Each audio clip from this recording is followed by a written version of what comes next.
ఇప్పుడే అందిన వార్త. రిజిస్ట్రేషన్ జరిగినంత మాత్రాన ప్రాపర్టీ మీ సొంతం కాదు. సుప్రీంకోర్టు తాజా తీర్పు ఏం చెప్తుందో వెంటనే తెలుసుకోండి అంటూ లేటెస్ట్ అప్డేట్ అయితే రావడం జరిగిందండి. కంప్లీట్ ఇన్ఫర్మేషన్ వీడియోలో తెలుసుకుందాం. చివరి వరకు చూడండి, అర్థమవుతుందండి. తప్పనిసరిగా ఇటువంటి లేటెస్ట్ అప్డేట్స్ కోసం మన ఛానల్ సబ్స్క్రైబ్ చేసుకోండి. అదేవిధంగా చూస్తున్నారు కానీ లైక్ చేయడం మర్చిపోతున్నారండి. వెంటనే లైక్ చేయండి. మీరు లైక్ చేయడం ఇన్ఫర్మేషన్ మరింత మందికి రీచ్ అవుతుంది. వివరాలకు వెళ్ళిపోదామండి. నోటిఫికేషన్ వచ్చేసింది. సాధారణంగా మనం ఒక స్థలం కానీ ఇల్లు కానీ కొనుగోలు చేస్తున్నామంటే రిజిస్ట్రేషన్ అనేది చేయించుకుంటాం. రిజిస్ట్రేషన్ చేయించుకున్నాక ఆ స్థలం ఇక మనదే అని, ఆ ప్రాపర్టీపై మనకు సర్వ హక్కులు ఉన్నాయని అనుకుంటాం. అలా కాదండి, సుప్రీంకోర్టు సంచలనం. ఇక అయితే మీరు పప్పులో కాలేసినట్లే. ఎందుకంటే సుప్రీంకోర్టు తాజా తీర్పు ప్రకారం రిజిస్ట్రేషన్ అంటే పూర్తి యాజమాన్య హక్కులే కావు అని తేల్చేసింది, చెప్పింది అనమాట. అంటే ఇక్కడ మనకు సుప్రీంకోర్టు తీర్పు ప్రకారం రిజిస్ట్రేషన్ అంటే కేవలం ఒక ఆర్థిక లావాదేవీలకు సంబంధించిన నమోదు మాత్రమే అని పేర్కొంది.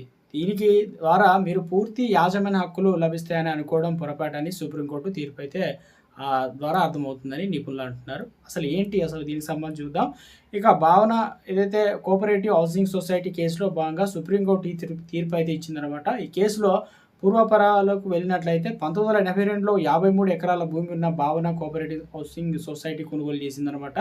అనంతరం ఆ భూమిని పలువురికి విక్రయించింది. అంటే ఈ లావాదేవీలకు సంబంధించి రిజిస్ట్రేషన్ డాక్యుమెంట్లు ఉన్నాయి. దీనిపైన కోర్టు తీర్పు ఇస్తూ రిజిస్ట్రేషన్ అనేది పూర్తి యాజమాన్యం కిందికి రాదని, హౌసింగ్ సొసైటీ ఆ భూమిపైన పూర్తి హక్కు లేవని చెప్పేసి పేర్కొంది. దీంతో రిజిస్ట్రేషన్ అనేది పూర్తి భూ యాజమాన్య హక్కు కిందికి రాదని చెప్పేసి ఈ తీర్పు బట్టి అర్థం చేసుకోవచ్చు అనమాట. అసలు రిజిస్ట్రేషన్ అంటే ఏంటని తెలుసుకుందాం.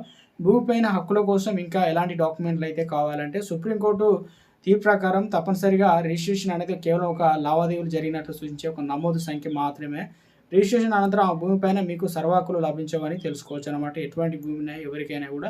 ఎందుకంటే మీరు భూమిని కొంటున్నా లేదా విక్రయిస్తున్నా దానికి క్లియర్ టైటిల్ ఉన్నది అవసరం ఉన్న సంగతి గుర్తించాలి. ప్రాపర్టీ మీద మీదే అని నిర్ధారించడానికి రిజిస్ట్రేషన్ ఒక డాక్యుమెంట్ కాదు, ఇతర డాక్యుమెంట్లు కూడా అవసరం. ముఖ్యంగా టైటిల్ డీడు, అదేవిధంగా సేల్ డీడు, ప్రాపర్టీ ట్యాక్స్ రసీదు, భూమికి సంబంధించి పట్టా, అటల్ ఏదైతే అలాట్మెంట్ జరిగితేనే దానికి సంబంధించి లెటర్స్ అనేవి తప్పనిసరి. ఇవన్నీ ఉంటేనే మనకు మనదనే గుర్తింపు అది ఉంటుందని చెప్పేసి ఇవి తప్పనిసరిగా ఉంచుకోవాలన్నమాట. ఇక ఈ డాక్యుమెంట్లు అన్నీ ఉన్నప్పుడు మాత్రమే మీది క్లియర్గా టైటిల్ అవుతుంది. కేవలం రిజిస్ట్రేషన్ జరిగినంత మాత్రమే ఇది క్లియర్ టైటిల్ కిందకి రాదని చెప్పేసి ప్రాపర్టీ కొనుగోలు చేసేవారు పాటించాల్సినటువంటి జాగ్రత్తలు.